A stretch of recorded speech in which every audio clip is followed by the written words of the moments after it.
Magkakanta tayo.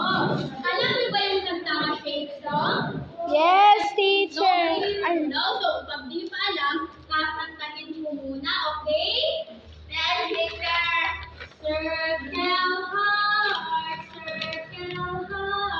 triangle, triangle, square and rectangle, square and rectangle. Those are shapes, those are shapes. Okay, sabay na tayo.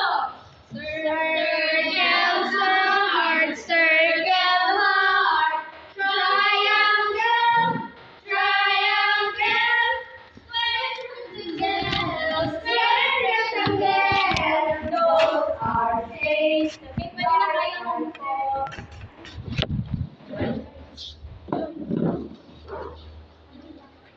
So now, meron tayong activity. I will group you into two. This will be the group 1 and this will be the group 2. So meron akong ginupit-upit dito na mga picture.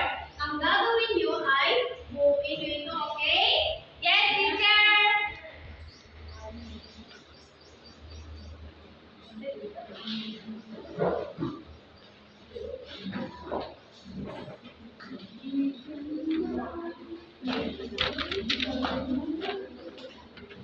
Sama na yung video dahil.